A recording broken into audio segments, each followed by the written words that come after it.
अस्सलामुअलैकुम, welcome to online lectures tutor. मैं हूं मोहम्मद नादिर और आज हमारा नेक्स्ट चैप्टर स्टार्ट हो रहा है बायोलॉजिकल मॉलिक्यूल्स। बायोलॉजिकल मॉलिक्यूल्स में जो फर्स्ट टॉपिक है introduction to biochemistry.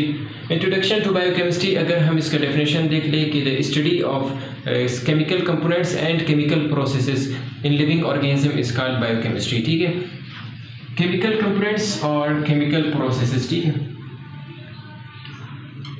The study of chemical components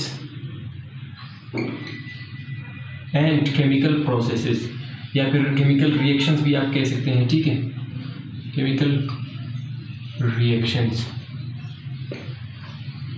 study of chemical components and chemical reactions या फिर chemical processes in living organism is called biochemistry। इस जो है chemical components like कौन कौन से हैं organisms में? ऑर्गेनिज्म में जो केमिकल कंपोनेंट्स है कार्बोहाइड्रेट्स,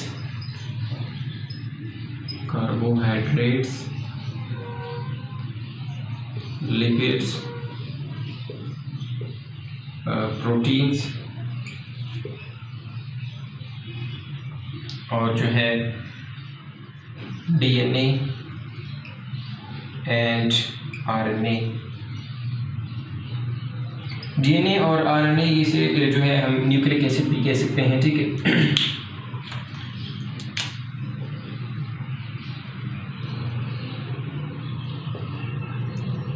न्यूक्लिक एसिड ये जो है कुछ केमिकल कंपोनेंट्स हैं जो कि हमारे बॉडी में पाए जाते हैं ऑर्गेनिजम्स में। ठीक है, like carbohydrates, lipids, proteins, DNA and RNA. ठीक है, तो ये केमिकल कंपोनेंट्स हुए। और अगर केमिकल रिएक्शंस की अगर हम बात करें, जो हमारे सेल्स में सेल में जो साइटोप्लाज्म पाया जाता है, साइटोप्लाज्म, इसमें जो रिएक्शन परफॉर्म हो रहा है ग्लाइकोलाइसिस का, ग्लाइकोलाइसिस, तो ये क्या हुआ हमारे पास? केमिकल रिएक्शन हुआ। ठीक है, इसी तरह अगर हम माइटोकॉन्ड्रिया की बात करें,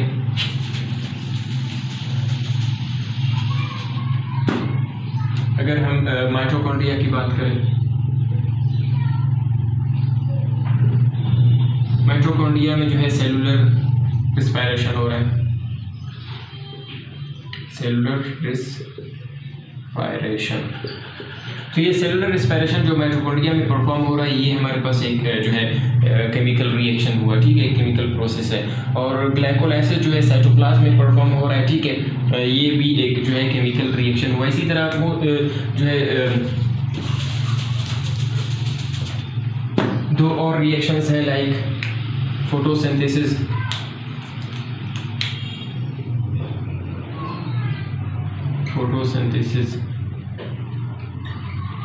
फोटोसिंथेसिस और रेस्पायरेशन। जो फोटोसिंथेसिस का अमल है, जो फोटोसिंथेसिस है, ये भी है प्लांट्स में परफॉर्म होता है। ठीक है, ग्रीन प्लांट्स में परफॉर्म होता है। और जो रेस्पायरेशन का अमल है, ये यही प्लांट्स में भी होता है और जो है एनिमल्स में भी होता है, यानी सांस लेने का अमल, जो ब्रीथिंग का अमल है, ये फिर जो है रेस्पायरेशन है। ये दोनों भी एक अलग जो है अलग अलग केमिकल रिएक्शंस है जो कि फोटोसिंथेसिस प्लांट्स में परफॉर्म होता है और रेस्पायरेशन दोनों में, प्लांट्स में और एनिमल्स में, दोनों में परफॉर्म होता है। ठीक है, तो बायोकेमिस्ट्री का जो हमने डेफिनेशन देखा कि the study of chemical components and chemical reactions in living organism is called biochemistry. ठीक है, तो डेफिनेशन तो उम्मीद है कि आप लोगों को समझ आ गया होगा। अगर हम लोग आगे देख लें, ये सारे जो केमिकल रिएक्शंस हैं, यानी जो रिस्पायरेशन का अमल है, फोटोसिंथेसिस, ये फिर एक मिनट, हम अगर सिर्फ एनिमल्स की बात करें, ठीक है, जो रिस्पायरेशन का अमल है या फिर जो है मुख्तलिफ टाइप्स ऑफ जो रिएक्शंस है, ये सब रिएक्शंस क्या कहलाएंगे? मेटाबॉलिज्म।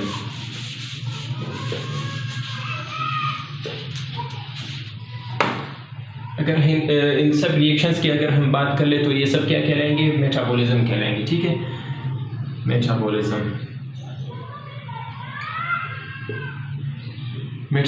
ठीक है, फिर मेटाबॉलिज्म में दो और अलग टाइप्स हैं। ठीक है, एनाबॉलिज्म और जो है कैटाबॉलिज्म। एनाबॉलिज्म वो अमल है, वो जो है रिएक्शन है जिसमें जो है छोटे छोटे मालिक्यूल्स मिलके एक कॉम्प्लेक्स मालिक्यूल बना रहे हैं। यानी जो फॉर एग्जांपल अगर हम प्रोटीन की बात करें, अमाइनो एसिड्स, छोटे छोटे अमाइनो एसिड्स जो अमाइनो एसिड्स बहुत सारे अमाइनो एसिड्स मिलके, ठीक है, बहुत सारे अमाइनो एसिड्स मिलके एक प्रोटीन बना रहे हैं। प्रोटीन यानी जो एनाबॉलिज्म वो अमल है जिसमें छोटे छोटे मालिक्यूल्स, ये अमाइनो एसिड भी एक अलग मालिक्यूल है, छोटे छोटे मालिक्यूल्स है, ठीक है। और एनाबॉलिज्म में छोटे छोटे मालिक्यूल्स मिलके एक कॉम्प्लेक्स मालिक्यूल बना रहे हैं, तो इसे हम क्या कहेंगे, एनाबॉलिज्म कहेंगे, ठीक है। फिर जो है कैटाबॉलिज्म की अगर हम बात करें, कैटाबॉलिज्म में जब जो कॉम्प्लेक्स मालिक्यूल है, फॉर एग्जांपल एक प्रोटीन हुआ, ठीक है, प्रोटीन छोड़े अगर हम एक एग्जांपल के तौर पे देख ले कि जब भी हम कोई काम परफॉर्म कर रहे होते हैं तो हमारा जो एनर्जी जो यूज़ हो रहा है, इसमें जो है जो एटीपीज़ है, जो एडीपीज़ के अमल जो है शक्ल में तैयार हो रहा है, ठीक है। तो इसमें कैटाबॉलिज्म में जो कॉम्प्लेक्स मालिक्यूल है, ये जो है छोटे मालिक्यूल्स में कन्वर्ट होते हैं, यानी इनका तोड़ फोड़ होता है। जो कॉम्प्लेक्स मालिक्यूल है इसमें जो है तोड़ फोड़ का अमल होता है, तो ये क्या कहलाएगा, कैटाबॉलिज्म कहलाएगा, ठीक है। यानी एनाबॉलिज्म में जो छोटे छोटे मालिक्यूल्स हैं ये मिलके एक कॉम्प्लेक्स मालिक्यूल बना रहे हैं, और जो है कैटाबॉलिज्म में जो कॉम्प्लेक्स मालिक्यूल है वो उसका जो है उसमें जो है ब्रेक डाउन होता है, वो छोटे छोटे मालिक्यूल्स में जो है कन्वर्ट होता है, ठीक है। तो उसको हम क्या कहेंगे, कैटाबॉलिज्म कहेंगे। उसके बाद अगर हम जो है एक टेबल है, अगर उस टेबल को देख लें,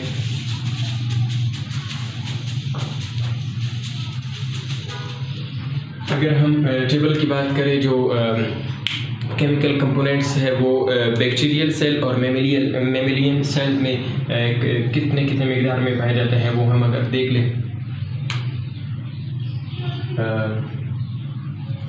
बैक्टीरियल सेल और मेमेलियन सेल, ठीक है। इसमें अगर हम वाटर का कंसंट्रेशन देख लें, वाटर का कंसंट्रेशन मेमेलियन सेल जो बैक्टीरियल सेल है उसमें भी 17% पाया जाता है, और जो मेमेलियन सेल है उसमें भी 17% पाया जाता है, ठीक है। और प्रोटीन्स की अगर हम बात कर ले तो बैक्टीरियल सेल में 50% पाया जाता है, 15%, और मेमेलियन सेल में 18% पाया जाता है, ठीक है। और जो है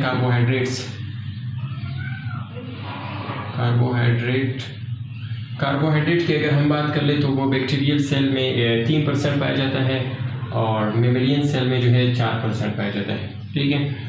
और अगर लिपिड्स की हम बात करें, लिपिड्स जो है बैक्टीरियल सेल में 2% है, और मेमेलियन सेल में जो है 3% है, ठीक है। और अगर हम डीएनए की बात करें, डीएनए जो है बैक्टीरियल सेल में 1% है, और मेमेलियन सेल में जो है 0.25। और अगर आरएनए की अगर बात करें, आरएनए जो है बैक्टीरियल सेल में 6% है, और मेमेलियन सेल में 1.1%, ठीक है। और अगर हम अदर ऑर्गेनिक मॉलिक्यूल्स है, लाइक एंजाइम्स हुआ, हार्मोन्स हुआ, ठीक है, इनकी अगर हम बात कर ले तो ये बैक्टीरियल सेल में जो है तो बैक्टीरियल सेल में 2% है, और मेमेलियन सेल में भी ये 2% पाया जाता है, और अदर ऑर्गेनिक मॉलिक्यूल्स।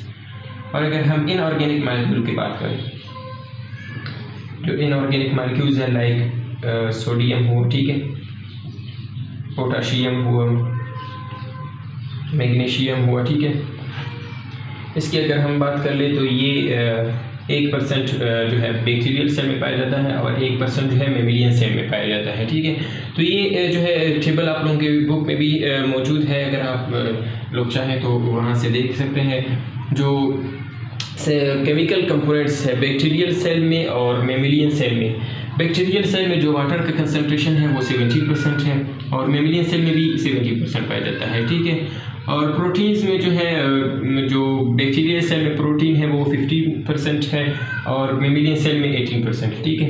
कार्बोहाइड्रेट्स की अगर हम बात कर ले तो 3% जो है बैक्टीरियल सेल में पाया जाता है और 4% जो है मेमिलियन सेल में पाया जाता है। लिपिड्स जो है 2% बैक्टीरियल सेल में और मेमिलियन में 3% पाया जाता है।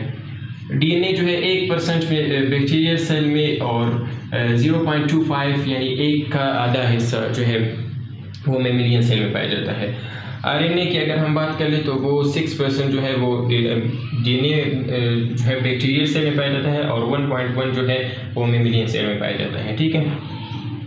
और अगर हम other organic molecules like enzymes, hormones, इनकी अगर हम बात कर ले तो वो बैक्टीरियल सेल में 2% है और मेमिलियन सेल में भी 2% है, ठीक है। इनऑर्गेनिक मॉलिक्यूल्स लाइक पोटाशियम हुआ, सोडियम हुआ, पोटाशियम हुआ, मैग्नीशियम हुआ, ये और बैक्टीरियल सेल में 1% और मेमिलियन सेल में भी 1% पाया जाता है, ठीक है।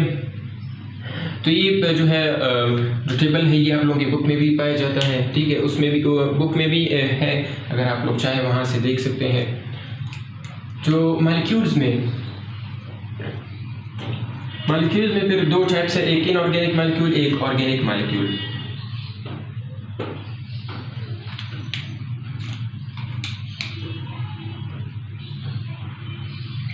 ऑर्गेनिक मॉलिक्यूल्स और जो है inorganic molecules. Organic molecules like carbohydrates,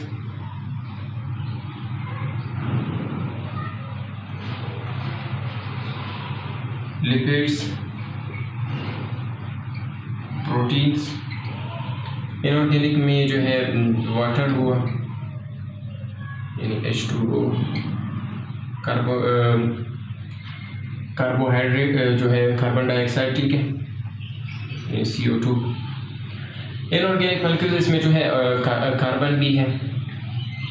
तो नेक्स्ट लेक्चर्स में हम लोग जो है डिटेल से कार्बोहाइड्रेट्स का जो इम्पोर्टेंस है, लिपिड्स का इम्पोर्टेंस है और जो है प्रोटीन्स है, इन सब का इम्पोर्टेंस जो है वो हम नेक्स्ट लेक्चर्स में पढ़ते जाएंगे, ठीक है। इसी तरह वाटर है और कार्बन डाइऑक्साइड है, कार्बन है, इन सब का जो है इम्पोर्टेंस अलग अलग इम्पोर्टेंस है, ये हम नेक्स्ट लेक्चर्स में पढ़ते जाएंगे, ठीक है। ऑर्गेनिक मॉलिक्यूल्स यानी इसमें जो है कार्बन और हाइड्रोजन जो है कंबाइंड फॉर्म में होता है, ठीक है, यानी एक साथ होता है।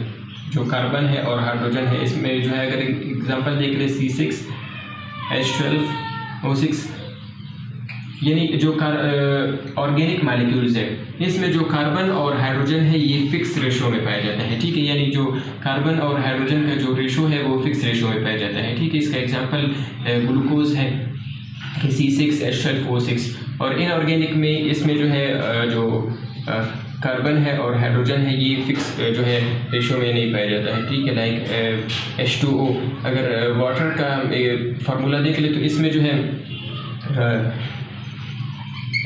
इसका जो फार्मूला है H2O, ठीक है। तो इसमें अगर हम देख ले तो कार्बन नहीं है, मौजूद नहीं है इसमें, ठीक है। तो इस वजह से ये इनऑर्गेनिक मॉलिक्यूल। अगर कार्बन डाइऑक्साइड देख ले तो कार्बन है लेकिन हाइड्रोजन इसमें मौजूद नहीं है, तो इस वजह से इसे हम इनऑर्गेनिक मॉलिक्यूल कहते हैं। तो आगे लेक्चर्स में हम मज़ीद डिटेल से इसका जो इम्पोर्टेंस है, जो इनऑर्गेनिक मॉलिक्यूल्स है और ऑर्गेनिक मॉलिक्यूल्स है, इनका हम मज़ीद डिटेल से जो इम्पोर्टेंस है वो आगे हम नेक्स्ट लेक्चर्स में पढ़ते जाएंगे। तो उम्मीद है कि ये जो है इंट्रोडक्शन टू बायोकेमिस्ट्री आज का हमारा जो टॉपिक था ये आप लोगों को समझ आ गया होगा, और अगर समझ आ गया तो लाइक और शेयर ज़रूर कीजिए, और अगर चैनल को अभी तक सब्सक्राइब नहीं किया तो सब्सक्राइब अभी ज़रूर कर ले ताकि मेरा हर वीडियो आप लोगों को आसानी से पहुंच सके। Thank you.